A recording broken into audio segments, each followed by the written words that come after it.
Yeah, without much further ado, I will hand it over to Dr. Patricia Morgan. Many of you know her already. She is our lead at the Capilani Child Advocacy Program and has started an amazing outpatient clinic in this capacity as well. I will pass it on to you to talk more about how we can prevent injuries in our Keiki. Thank you so much, Dr. Morgan. And thank you, Dr. Luker, and thank you, Summer, as well.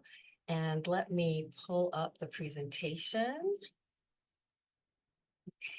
Thumbs up if you can see my screen. Perfect. Thank you all for joining. I know that you have a very, very busy day, and I'm just grateful that you're taking time for us to have a discussion, I guess, a conversation on injury prevention, keeping our keiki safe. And I definitely understand that many of you are already doing a tremendous job and have efforts within your clinical settings to address this. So my goal and my hope today is that in highlighting some of the areas that have come out as top safety concerns since I've been here in the 2 years that I've been here, making sure that as a community, we are aware of resources and how we can partner together, not only within the health profession, but also with wonderful agencies and organizations in our community to help address some of these safety concerns. So as Summer mentioned, here are the objectives, and I'll talk a little bit about the barriers that can be faced in addressing injury prevention, and I'll do that primarily by focusing on a study that came out last April. We'll talk about the top safety concerns and then go over some strategies. And then I would really love for you all to engage through the chat. If there are things that work well in your different clinical settings, please share those. I have found that that's sometimes one of the best ways to learn about new things and new things that work well. So sadly, unintentional injury continues to be the leading cause of death and disability involving children and young adults, with about 150,000 dying each year, and that's a national statistic. And these are the different causes of those fatalities. Looking specifically at a study from 2021, we see that the death rate among children ages 1 to 14, unintentional injuries was the leading cause of death. And so this was during the pandemic. And then obviously there are other reasons that children may die, such as birth defects, suicide, homicide, cancer, that unintentional injuries was the leading cause of death. So you might think, I'm a child abuse pediatrician. I don't do general pediatrics anymore. I used to for many, many years, but since I've been here, my primary focus has really just been working as a child abuse pediatrician. So why do I have this interest in injury prevention? Well, in my role as a child abuse pediatrician, I sit and have led several child death review teams. And what a child death review team is a multidisciplinary team where we go over deaths of children under the age of 18. And there's usually about a 1 to 2 year lag from the review, unless very honestly, it's a very big case, like a very high profile case, we may review those cases much sooner. But the purpose of the review is to identify any gaps in our system, whether that's through child protection, other organizations, maybe resources that we need to build and try to implement in our communities. But ultimately, the question we're asking is, was that death preventable? And sometimes it's not. If you look at the classifications of the different, how deaths are classified, you see that natural, undetermined, that's on there, but accidental or unintentional, but the medical examiners will put accidental, or homicide or suicide. Are there opportunities where we could could have intervened in our community and prevented that child's death? And so we make recommendations that we then hopefully as a community, as a state, will use to address some of these areas. What we do know about child injury is that it is predictable and is preventable. So these are just some of the main areas that you more than likely address in your different practices: bicycle safety, child passenger safety, drowning prevention, fall prevention, poisoning prevention, sports safety, teen driver safety. These are just some of the topics. But again, remembering that these are preventable. injuries. In looking at that specific age group again of ages 1 to 4, this one particular infographic has the leading cause of death was drowning. And you see the other unintentional injury deaths that are listed there as well. So as we know, and as it's recommended by the American Academy of Pediatrics, injury prevention anticipatory guidance is key and it's essential to child safety. And really focusing on the most serious and preventable areas should be the goal. The literature supports and shows us that there are lots of benefits to injury prevention and anticipatory guidance. There's education change, so increased knowledge. There's behavior change, really focusing on the parent and caregivers and even the child or teenager focusing on changes in their behavior. They've seen a decrease in certain occurrences of types of injuries, and we know that it's cost effective, and I'll talk about that later in a slide. So what can we do in our different clinical settings when we talk about injury prevention? And injury prevention, not just an outpatient setting, also in the hospital setting, when we do have children that either present to emergency departments or they're admitted into the hospital for injuries, those are opportunities for us, again, to talk about injury prevention, childproofing, supervision, and all those key elements. But specifically looking at office-based injury prevention counseling, here are a couple of things that are really essential. It must emphasize the most important injuries. It should be developmentally focused and really try to engage the parent and the child or teenager in that process, in that counseling. And really, again, offering these strategies that are realistic and achievable for that family and that child.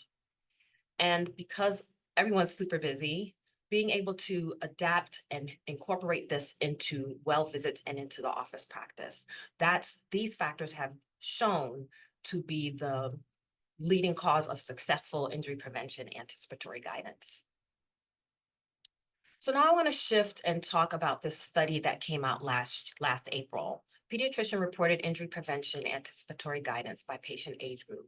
And what they did was they used a survey of random AAP members that was sent out in 2021, again, during the pandemic. And they looked at what folks were doing in their practices, what type of safety they were talking about, and really just checking attitudes, beliefs about injury prevention and anticipatory guidance. And through that sampling, they did end up focusing primarily on one specific area, which was water safety and drowning prevention. But they had a lot of other information, such as barriers to why injury prevention and anticipatory guidance may not occur in certain clinical settings. So there was a lot of other valuable information. So I'm going to go through sort of high level a lot of the information that was in this particular study. So they sent out the survey to a random group of AAP members. They were able to get 429 respondents. And of those respondents who were providing direct patient care, 92% considered injury prevention anticipatory guidance as a priority issue. There were about 100 respondents that they could not actually use because they did not provide injury prevention anticipatory guidance in their clinical settings. Once they, again, started looking through all the data, they did hone down a little bit more on water safety and drowning prevention.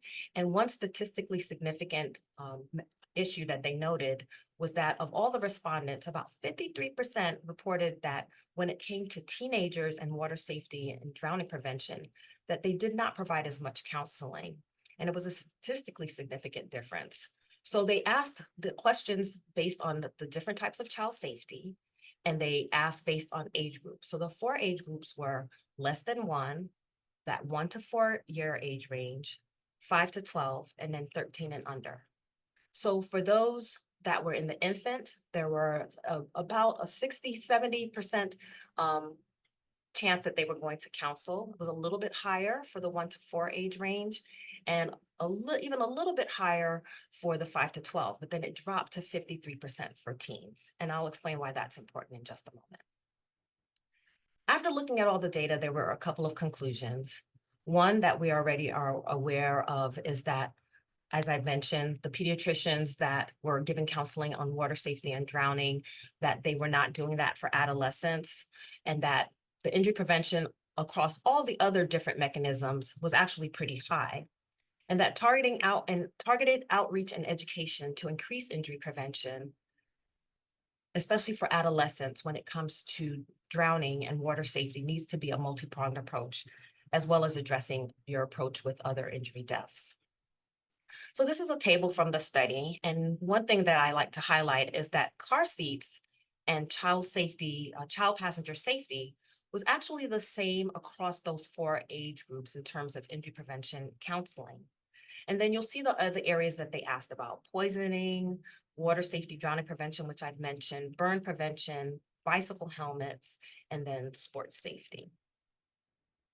So now I would like to ask those of you who are here, what do you think are some of the reasons injury prevention may not be discussed fully at medical visits? And this is where in the study that they started to list some of the potential barriers and to why the respondents were not able to perhaps provide as much counseling as they would like. So I am going to ask for you to put your answers in the chat, and Dr. Luker, if you want to read out some of the answers, that would be amazing.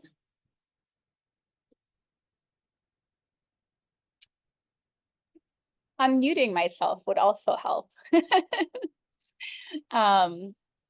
So time constraints I'm seeing in there, language barrier. That's also probably the first thing that I would have thought of. Not that I'm, dealing with it as much as an inpatient, but and then Dr. Ware is saying, what were the institutional backgrounds behind the process to create the board you serve on to review child deaths in Hawaii?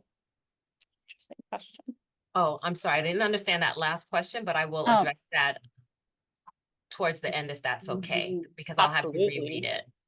Okay, but so I heard language barrier, time, anything else that was listed, Dr. Luker? No, those Well, were the big for ones. whoever said time, and usually that's the most common answer is time, that was the most cited barrier for not really being able to provide as much or any counseling within the office setting. Other potential barriers that were listed were not having the staff. Maybe in the electronic health record, there was an absence of a prompt to say you need to address injury prevention as part of your counseling today. This was again during COVID, so there were in-person visits weren't happening as much. Language barriers, Dr. Luker, you mentioned that as well. There might have been some reluctance on the parent or the caregiver's part, and so that was a barrier. And then lack of knowledge. And some even said that there really wasn't enough evidence to show the value. And I will say that there definitely are studies out there that address individual types of injury. So firearm, gun safety, gun violence, drowning, the different individual safety concerns, but there isn't really a lot in the literature that talks about general injury prevention, anticipatory guidance. So I'm not sure if that's what the respondents meant when they talked about that. So let's look specifically at our state and our community now. Again, unintentional injuries are the leading cause of death for children ages 1 to 17. Injuries become the second most common cause of death if we include infants. So less than 12 months of age, injuries become the second most common cause of death. With unintentional injuries, 66% of those unintentional injuries were fatal. On average, 24 children in our state die from injuries each year.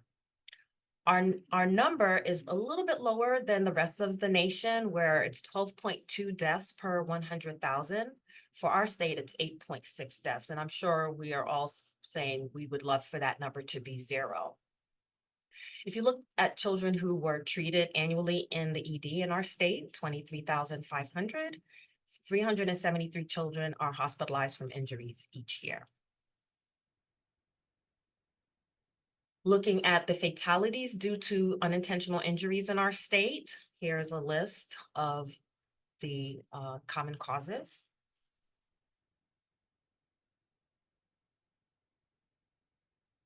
And so I would like to bring to your attention the Hawaii Injury Prevention Plan.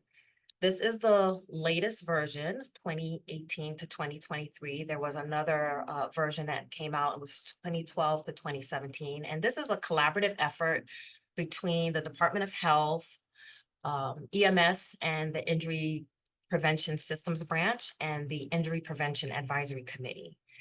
And the vision for this plan, it's a web-based strategic plan, and the vision for this plan is really for us to have a safe state.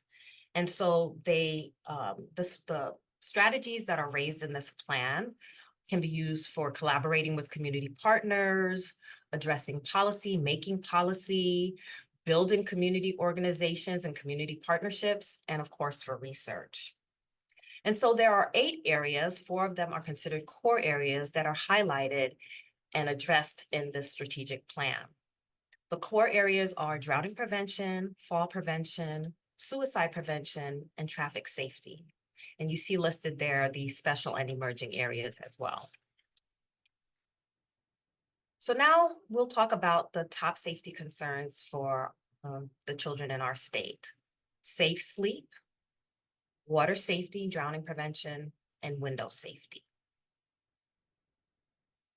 So feel free to put your answer in the chat or not, but here's a true or false. True or false, an average of 14 babies die each year in Hawaii due to unsafe sleep practices. Do you think that's true or false? Think that number is lower or higher, or that's about right? I'm seeing some true come through the chat by a couple of participants. Great, thank you very much. So sadly, that is true. And again, I'm sure that we wish that that number were 0. So we are very fortunate. We have several really fantastic organizations in our community that address safe sleep. And so I'll highlight one in particular, Safe Sleep Hawaii. And I hope that you all have heard about Safe Sleep and know about the wonderful work that they're doing. But safe sleep or sleep-related deaths is the leading cause of death for infants in our state.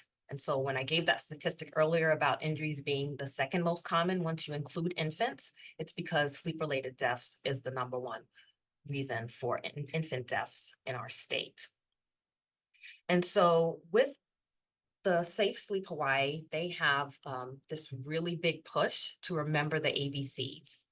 And so the A is for alone, that the infant should be in their crib or their playpen with nothing else in there, no fluffy toys, blankets, any of those things, and that the crib or playpen ideally should be in the same room as the parent or caregiver. The B is on their backs, remembering that infants should be placed on their backs and they should be flat, not raised, and it should be a firm surface. And the C is in a crib, that babies who fall asleep in a swing or the car seat or strollers should be placed into a crib and that the sheet should be tight fitted. With Safe Sleep Hawaii, they also use the recommendations from the AAP. These are the latest recommendations that came out in 2022. And so if you're not familiar with that policy statement, I would definitely encourage you all to read the latest recommendations in addressing and reducing sleep-related infant deaths, especially as it relates to the sleep environment. So when we talk about sleep-related deaths, you know the term SIDS, but really the current terminology and the broadest category is SUID, S-U-I-D, which is sudden unexpected infant death. SIDS, sudden infant death syndrome, is really just a subcategory of SUID. And so with SUID, it can either be explained or unexplained, but it's an unexpected death that's related to sleep. Whereas SIDS, there's no explanation in an infant, even after an infant death, even after they've done a clinical history, they've done a scene investigation, they've done an autopsy, that's when it's labeled as SIDS. And we know that there are certain risk factors when we talk about SUID. There are certain risk factors, and I won't go through all of them. I'll highlight a few that you all, again, may be well aware. Inadequate prenatal care, if they're low birth weight or of male gender, The most important risk factor is actually positioning. So babies who are placed prone instead of back to sleep, that is a significant risk factor. If there's bedding in the infant sleep area or they're placed to sleep on a couch, sofa, or other cushioned soft surface, and bed sharing. So I'm not sure how many of you are aware of this Safe Sleep Guide. This is, again, a resource through Safe Sleep Hawaii. And so I just wanted to bring this to your attention because they offer free copies. It can be downloaded. It comes in 12 different languages: Chuukese, Marshallese, Vietnamese, Spanish, Ilocano. It's very impressive that they were able to come up with all these different languages. And so you can get hard copies, you can download it. They will mail you copies if you contact them. And so I just wanted to make sure that, again, you're all aware of this Safe Sleep Guide that can be used as a resource for your families. And for those who want to be able to provide information in different languages, especially on this topic, this is a perfect resource to use. The second top safety concern that I'm going to address has to do with water safety and drowning prevention. Early last year, I became aware of some statistics as it relates to water safety and drowning in our state. And so since that time, I've been very fortunate to have partnered with some great advocates in terms of water safety and drowning prevention. But just to make you aware of the concern within our state, I have this true or false based on a statistic. Drowning is the leading cause of death in children ages 1 to 15 years old in Hawaii. So this is specifically for our state. Do you think that drowning is the leading cause of death? Is that true or is it false?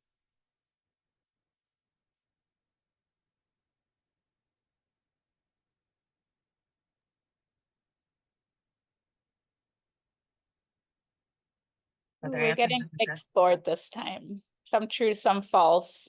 Oh, okay. 50-50 right 50, now. 50. Okay. I'm Well, sitting here thinking, I really hope not.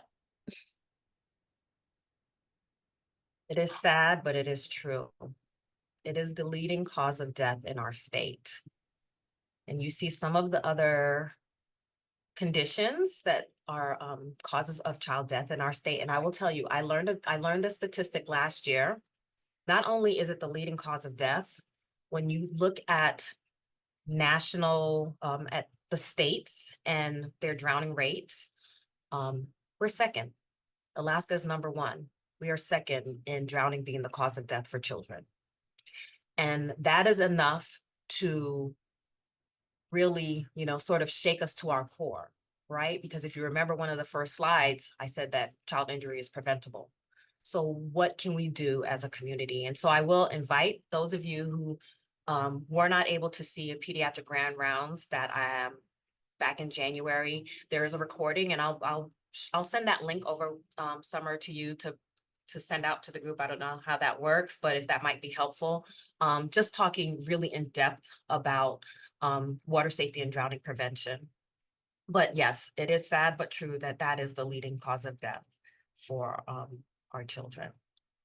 And so I'm going to show you a video.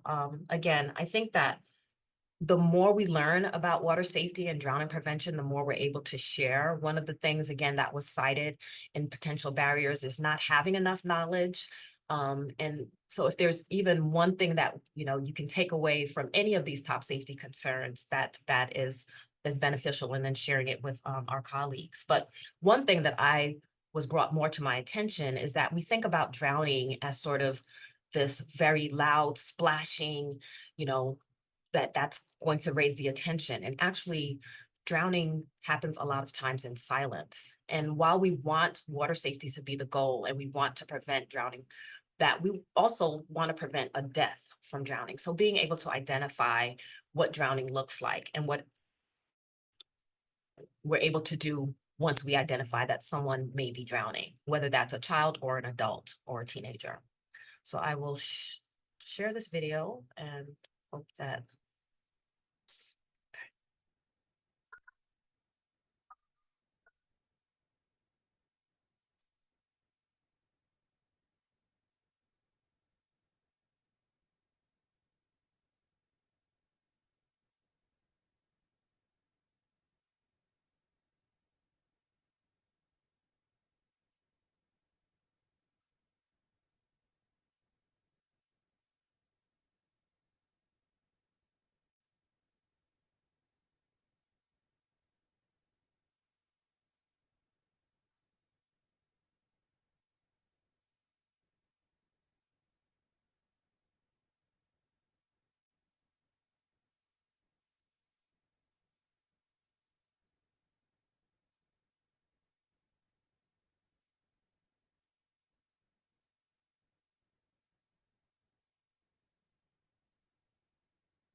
So this video encourages those of you who are watching children who are in the water, or educating those who are watching children who are in the water, to look for children who are actually, they might look like they're doggy paddling, but they're actually looking like they're climbing a ladder. Those are children that are potentially struggling and potentially could be drowning. So one of the things that we as a community can make sure that we are educating parents, caregivers, our community partners, making sure that they know about the 5 layers of protection. So those layers are supervision, supervision, supervision. Again, and sitting on the child death review team, we had maybe a few meetings ago, all of our cases were drowning, and they all had to do with supervision. And most of the drownings that occur in our state are actually in the ocean. Not very many of them are actually in pools, but there is opportunity for us to do more in terms of residential pools. But the ocean tends to be the leading area where children and even adults and visitors, it's the leading cause of death for visitors to our state as well. But specifically supervision, water competency, really making sure that kids have the basic elements to be able to float, to doggy paddle, all of those things. And I will tell you, and I'll talk a little bit more about this in a few slides, that there are opportunities for those of us who want to do more to advocate and look. We are currently in a legislative session. There are some bills as it relates to water safety and drowning prevention for our state, that we can be the voice to help advocate for some of these things. So water competency and actually trying to have in-school swimming lessons offered through our DOE schools is currently being brought up for discussion in the current legislative session. Life jackets, making sure that if you're near open water, you're on boats, things like that, that children should have life jackets, and adults.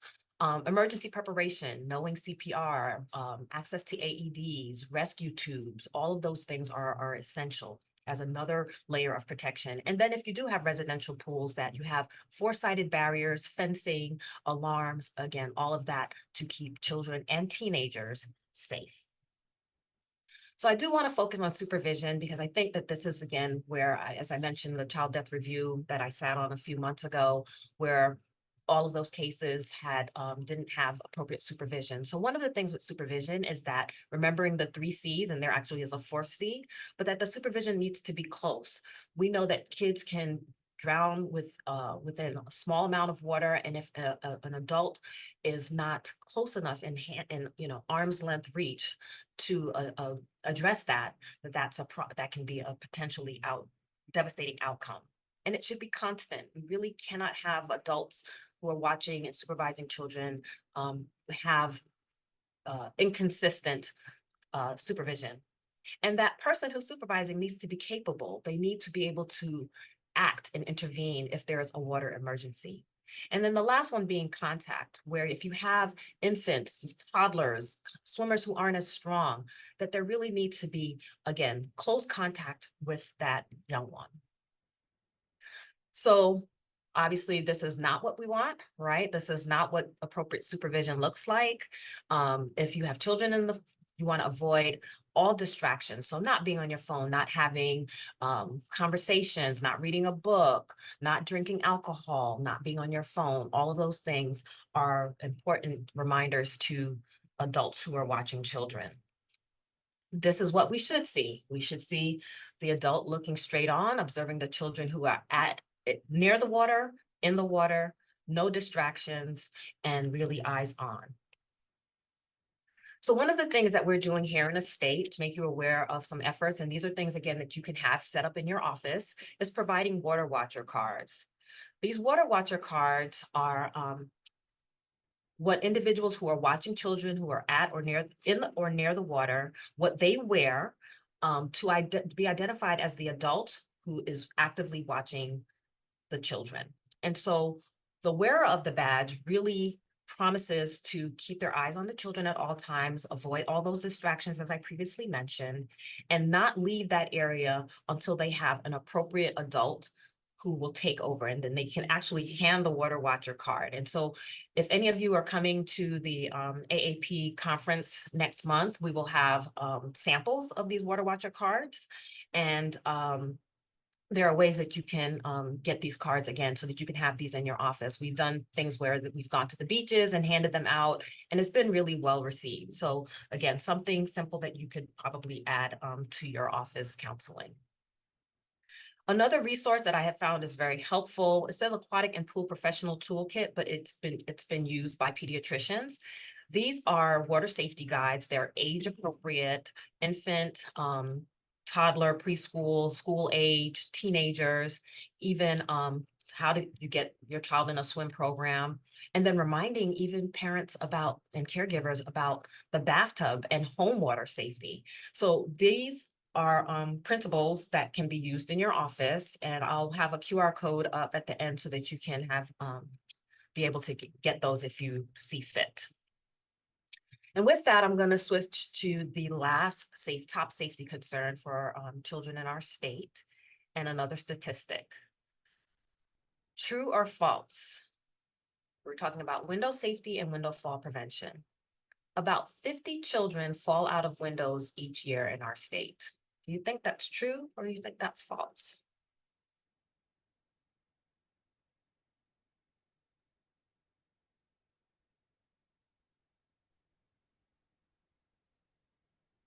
Any answers for us, Dr. Luker? I'm seeing some truths coming through.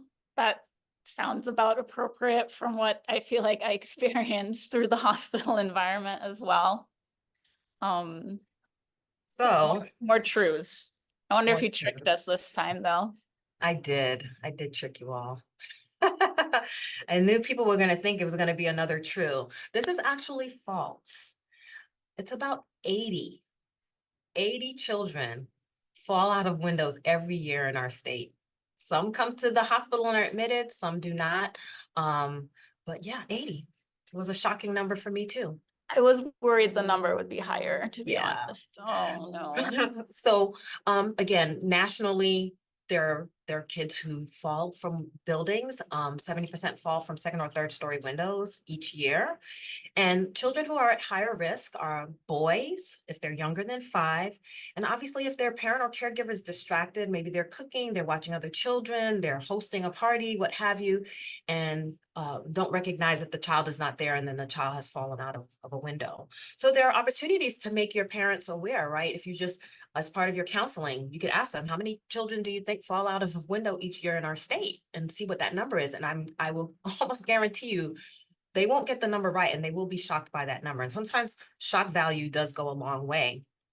But then you encourage them to teach their kids about about window safety. I almost said body safety, window safety, and that they should also do things in the home to make sure that the child is safe.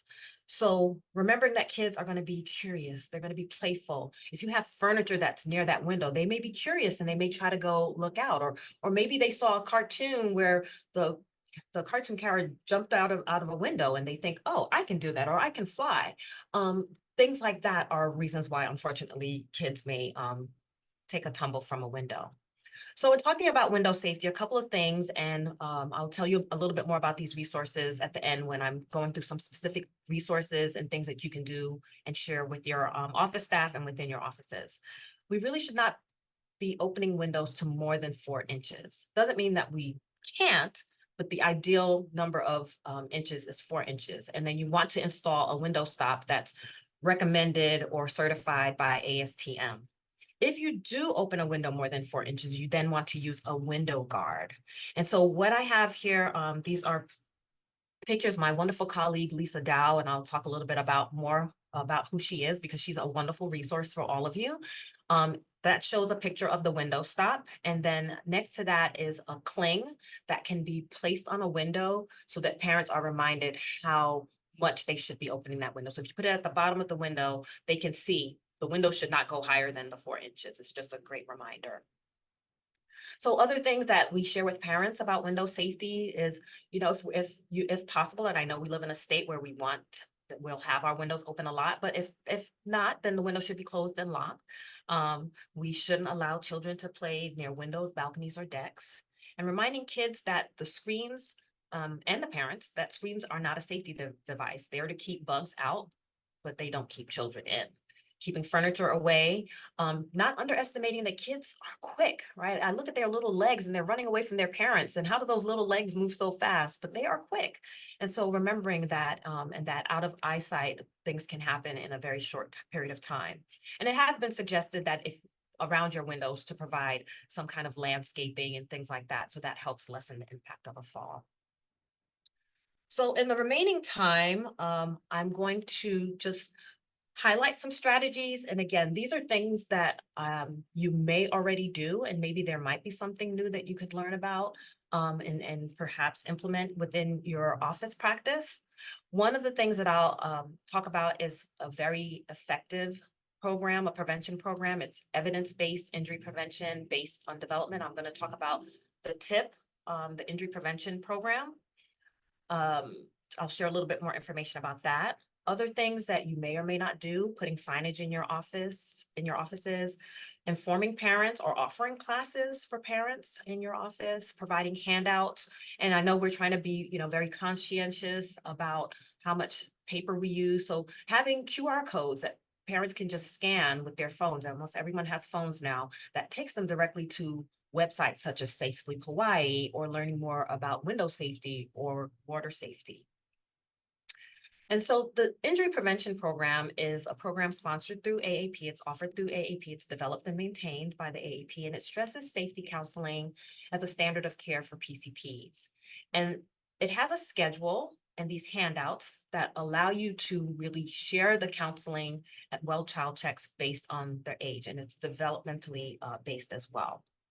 And so there are these sheets, and these are what they look like. And for those of you who use them, kudos. And for those of you who are interested, they're not super expensive. And I say that not having really any experience running an office in the budget, but I think a 100 pack, if you're a member of AAP, it's $20. And so there are lots of studies that show that it's cost effective to use these. And if you have other ways of and again, I will hopefully at the end, if there are suggestions that people have, maybe a different type of program, I would love to hear those as well. And then the tip sheets go all the way up to age 10. And then they have other topics besides those information sheets. They have information about safe bicycling, how to choose the right size bicycle, pool safety, lawnmower safety, driving tips, water safety, talking about cribs. So lots of information that's available.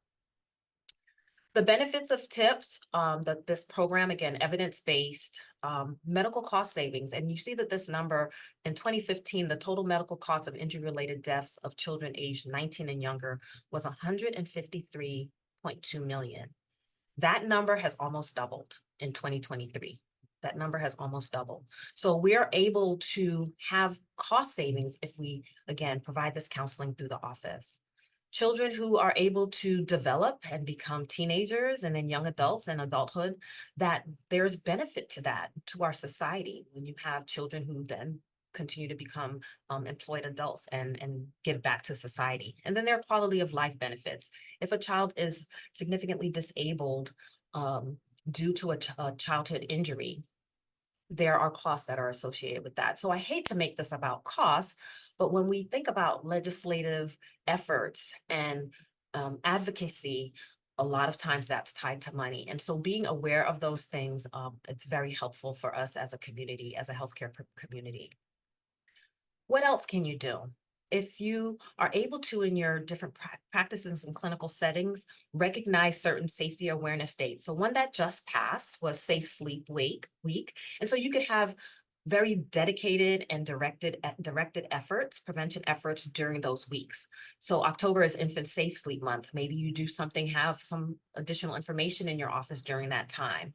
Or coming up next month is Window Safety Week. You have a little bit more information during that week, or National Water Safety Month, which is in May. And I will say that International Water Safety Day is on May 15th. And that is actually one of the bills that we're trying to move through. to have Hawaii recognize May 15th as Water Safety Day. You can join the AAP Council, COVID, injury, violence, and poison prevention. Lots of wonderful information. They put out a newsletter, lots of tips and things like that as it relates to injury prevention, violence prevention, and poison prevention. Knowing and providing resources through our community, again, very helpful. And then I want to just share with you all the Keiki Injury Prevention Coalition. You can join that. And what that is it's a community-based program where the goal, again, is to prevent and reduce injuries to children within our state. It was started in 1990 by the Department of Health and became a nonprofit in 1995. And so Lisa Dow is the coordinator. There aren't really any employees. There's a board of director and they have grants, and they have quarterly meetings. And so you are very welcome to join and learn what some of our community partners are doing. I am fascinated and so happy to see the work that we're doing as a community as it comes to childhood injuries in our state. In addition, here at the hospital, we have the Kapiolani Injury Prevention Program. It's under our trauma services, but it is the lead agency for Safe Kids Hawaii. And so I encourage you all to go to that website, learn a little bit more. But that program here at the hospital offers awareness, education, and advocacy as it relates to car seat safety, safe sleep, and crib distribution. There's a very small grant to give away cribs to patients that maybe are hospitalized and it's identified that they do not have a safe sleep area for their infant. And then period of purple crying. And so I would encourage you all to learn a little bit more about period of purple crying as well. So looking specifically at those top 3 areas, the last few moments, I'm going to just give you some resources. Again, hopefully you see something that you think you might be able to implement within your different clinical settings. I've already mentioned Safe Sleep Hawaii. They offer free parent workshops. They just had one last month. I believe they're offered monthly, but you can have flyers or information in your office that says when those workshops are. There's an e-toolkit, and I have the documents that are available through that e-toolkit. Through Healthy Mothers, Healthy Babies, there's Cribs for Kids Hawaii. And so they are able to hopefully get cribs and or playpens to families that are in need of safe sleep areas for their children. And there is a specific program here through the hospital as well. An organization called Patch Hawaii does childcare provider training. So if they are as a Department of Human Services licensed childcare provider, they have to be trained on safe sleep. And so this organization offers that. And then the Parent Line, which if you haven't used the Parent Line or sent parents to this and caregivers to this Parent Line here in our state, it's a great resource. But they do have a section that's just on safe sleep. As it relates to water safety, I've already talked about the Water Watcher cards. We'll have free ones at the conference next month, the AAP conference. Advocating for in-school swim competency, joining the Hawaii Water Safety Coalition, supporting the legislative bills and our Lifeguard Association. And then there's a movie that came out, I guess a little bit more than a year ago by a bereaved parent. She lost her 3-year-old to drowning, and it was a pool party. Family was there. He was in the pool. And then as I showed that video about drowning in silence and what happens, he did die due to drowning. And so that is a movie that you can watch. It's available to buy or download on different platforms. I'll leave this up for just a moment if you'd like to scan this QR code for the toolkit. And the toolkit has those water safety cards that are age appropriate or based on age, and then has that one slide that has the home safety information as well. So I'll leave this for you to scan.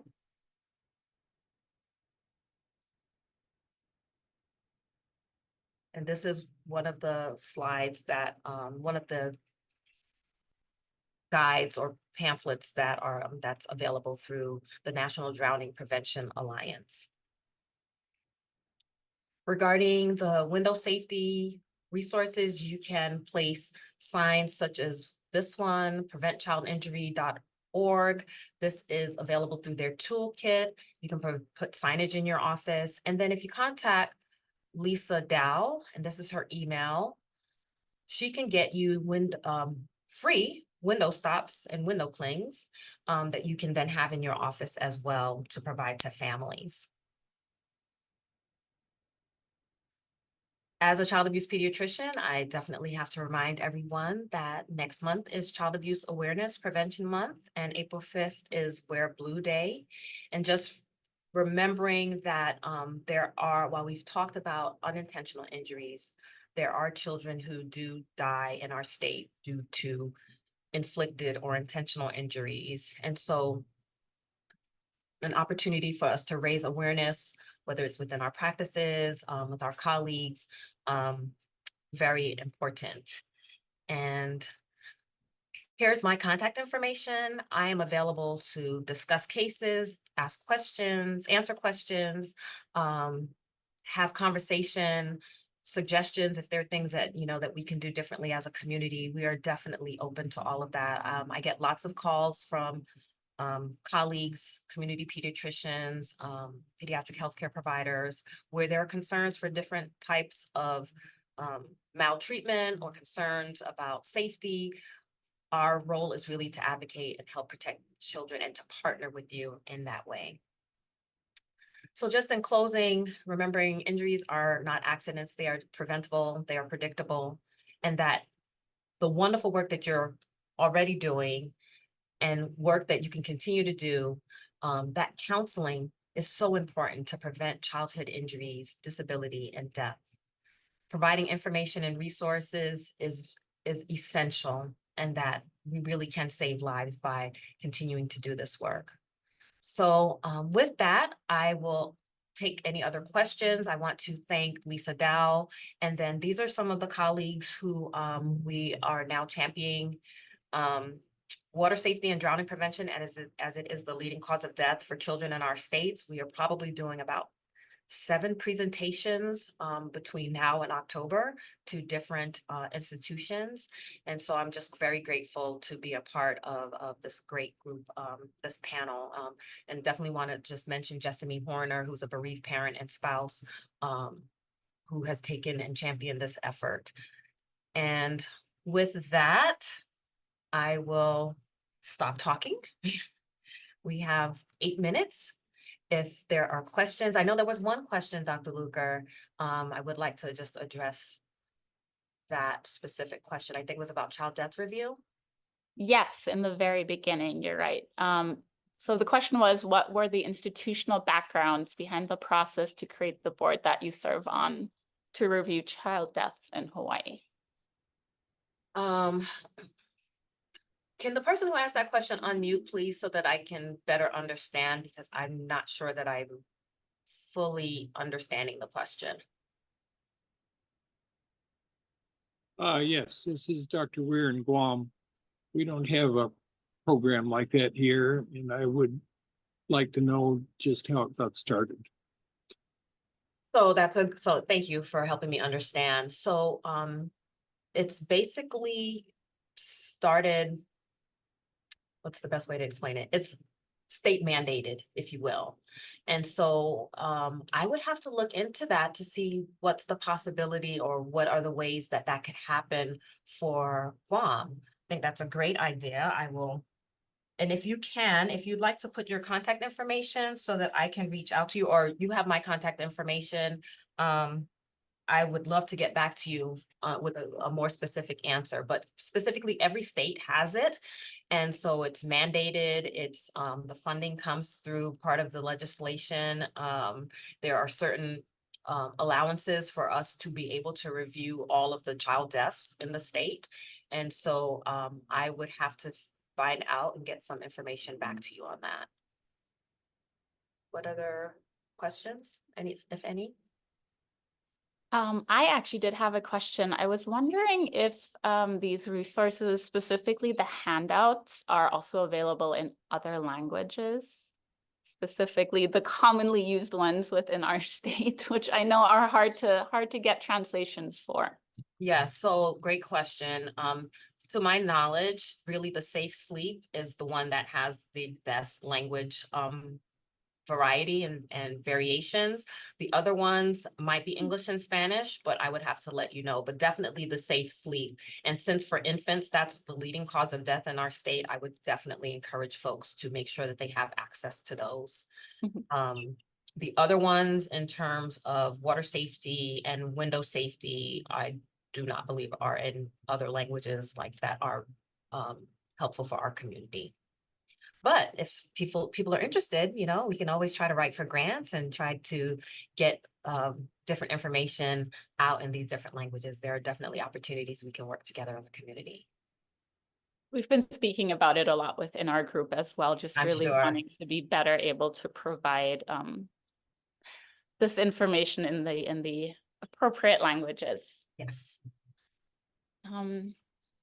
I don't see any other questions right now, Okay. so maybe I'll just ask one more. I had a lot of questions. I got really Okay. intrigued by this, specifically that we have such a high number of drownings within the state. And I mean, we do see them coming into the hospital often. Thankfully, they don't always need to be admitted. I'm talking now, of course, about non-fatal drownings, but is there, are there any numbers around how many kids actually receive like formal swimming classes, or at what age on average, you know, children here know how to learn or will have learned how to swim? I'm assuming it's mostly very just informal because we kind of live in the ocean, but. Yeah, so that's a great question. There is some specific data. I can forward that to you, but I will tell you the data that we use when we present this information talks about second grade swimming competency, and it's really not hard things that they should be able to do. And many of our second graders, and the data that we use, we don't really have it for the independent or private schools, but the data comes from our DOE, our public schools, and the number is woefully low for second graders to have just even basic skills that they would need to protect themselves if they inadvertently ended up in the water.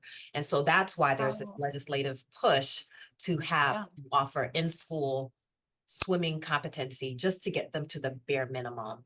And you know, the topic is really complex, right? Because if we look at our different communities, unfortunately, our Native Hawaiian community, those numbers are much higher. And then unfortunately, when we think about who's watching the children, a lot of our kapuna are watching the families, the children, and they don't know how to swim. So it becomes this generational issue, and we have to do something differently because we have to change this statistic. So I'm happy to talk with you offline and give you some more specific data. And anyone who has an interest in this or wants to talk more, please reach out to me. We need as many folks championing this as possible. But thank you so much for the question. No, thank you. I did see one follow-up question coming quickly on that note, and it's actually something that I had also been wondering, is if the death rate for drowning is higher in travelers versus locals. I don't know if you have those numbers as well. So definitely it is higher for non-residents than residents. And when this is specifically looking at our adult population, and you know, some of the thoughts behind that are, you know, hey, I'm here in Hawaii, I can go swim in this area that I wouldn't normally swim in if I were in my home state. And so it is higher with our non-residents. And so there's even a push as community members like to talk to visitors who come here to our state. Like if you have family that's coming, to say, please go to lifeguarded beaches, please know water conditions, please, you know, try to be safe when you're going out. Don't try to go out and do things that you wouldn't normally do. So there are public service announcements and pushes even through our tourism industry to get that word out, because it is a big number for us. So I hope that answered that question. And then I know, Summer, we have to get through these questions. Is that right? We do. Okay. I think if you could just go over the first and the last question, that's the only one we had varying answers to. Okay. Okay. So I have, here are the answers. So the first question and the last one you said. So the first one, it was kind of tricky. I'm sorry, y'all, because it has infants and children. If you take infants out, so remember that infants that less than 1, the most common cause of death is sleep related. So that was tricky. Sorry, I will admit, that was a little tricky, but Keep us injuries on our toes. yeah, injuries become the second most common cause. I can't fully read my slide. Become the second most common cause of death if you include infants. Once they hit the age of 1 up towards 17, injuries are the leading cause of death. So that was a tricky one. And then the last one was also probably a little tricky. I read it a few times, but I said, no, my colleagues are super smart. I know that they won't be tricked by this. But I think the answer was, the answer is number 3, but I think I wrote 6 inches. So Yes. window opening should be 4 inches. Doesn't mean you can't go more than 4 inches, but the ideal number is 4 inches with a window stop. And then if you're going to open it more than 4 inches, you want to use a window guard. And remember those, you can get those for free through Lisa Dow if you'd like that. That's actually very, very useful. There's been some really great resources in your talk in general, and a lot of eye-opening statistics, I would say. So thank you so, so much. This was actually perfect timing. Great. And yeah, just thank you so much again, Dr. Morgan. It's always a pleasure having you here. Thank Our you. next session will be April 3rd. Dr. Chun is going to be talking about NICU discharge preps, successful transitioning from the NICU to home and post-discharge care. So that should be a good one. And in the meantime, all of these slides will be available as always. Thank you so much again, Dr. Morgan. Thank you so much. Thank you everyone for joining. And Thanks, yes, I everyone. agree. Safe and healthy spring break too. Thanks, Those who have everyone. it. Thanks, everybody. Thank you all. Thanks, Bye. everyone. Bye-bye.